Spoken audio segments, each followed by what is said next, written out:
Hi, it's Mike here at Music Villa. Just wanted to follow up a little bit from last week. We talked about chord scales, and I've been reading the comments, and thank you very much, everybody who's been watching the video and posting your comments.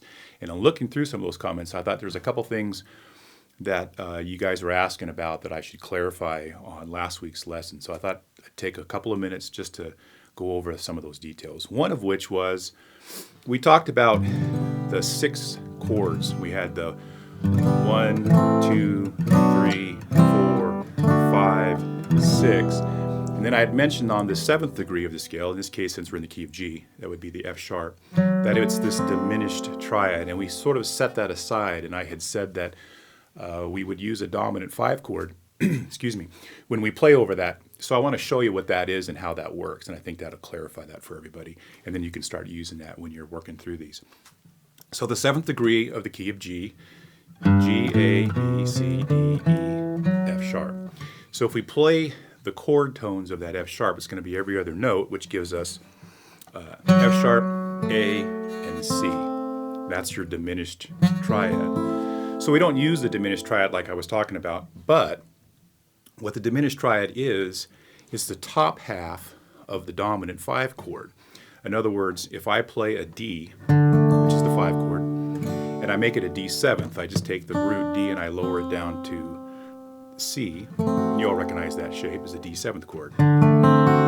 So it's spelled with the D, the A, the C, and the F sharp. Well, if I go back to that 7th degree diminished triad, it's comprised of F sharp, A, and C.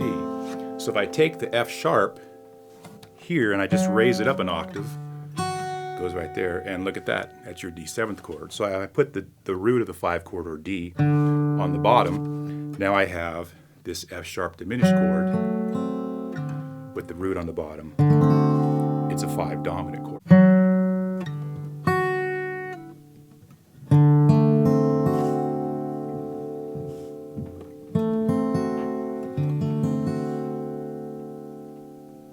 So we can substitute the 5 dominant chord for the 7th degree diminished triad. Works really well. So now if I play my chord scale, I'll have this.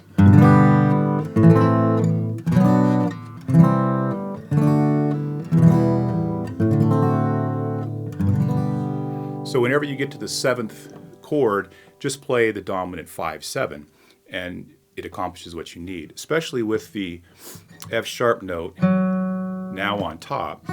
It acts as what we call a leading tone. So this F sharp is really going to want to take you home to G. So when you go from the 5 chord D to the 6 chord E minor, right back to the 5 chord dominant, and that F sharp is hanging there saying, take me back to G, and there it is. So that explains what that diminished triad is. Just use the 5-7 as the 7th chord of the chord scale, and you should be okay. Now, another question that was asked was, how do I take this through all of the keys? I had mentioned, you should practice this through all keys. You can, if you want to do it through all 12 keys, that's awesome. But you should at least do it through a handful, the ones that you play around a lot. In acoustic music, we tend to hover around G, C, D, A, E. Not too many guys will go into the flat keys because we'll use a capo for that. But if you're aspiring to really learn the fingerboard and you want to take it through all 12 keys, that's great. But let's just look at a couple real quick. So if you review the major scale, we know the formula for the major scale. So all you have to do is play the major scale in any key, and those scale degrees are then going to be assigned the chord scale that we talked about. So if we go to the key of C, C scale is going to be C, D, E, F, G, A, B, C. So we're going to play the 1-4-5 major, the 2-3-6 minor, and now we know that the 7th degree is going to be the dominant 5 chord. So we'll have this.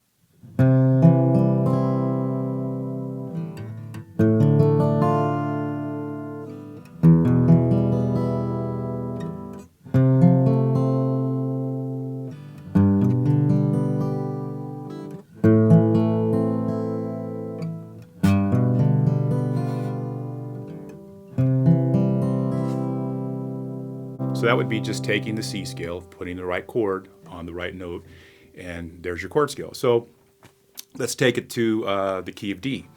So now D is our 1, so play the D scale. We have D, E, F sharp, G, A, B. Now we have a C sharp and D. All right, so we just put our 1, 4, 5 major, 2, 3, 6 minor, dominant 5 as a 7th, and so we're going to have D.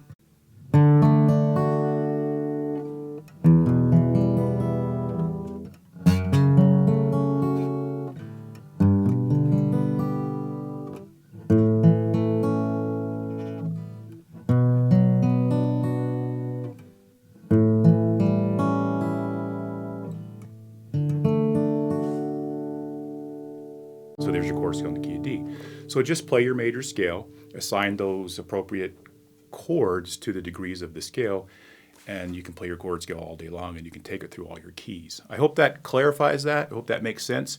So just in real quick recap, we got our chord scales now.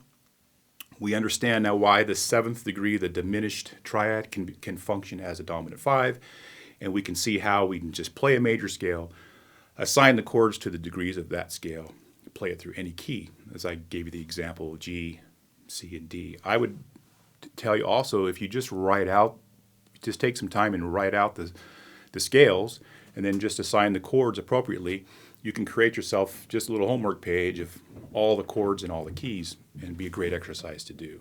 Okay, so that should clarify all that. I hope that works, and thanks for watching. Thanks for the comments. Thanks for all the reviews.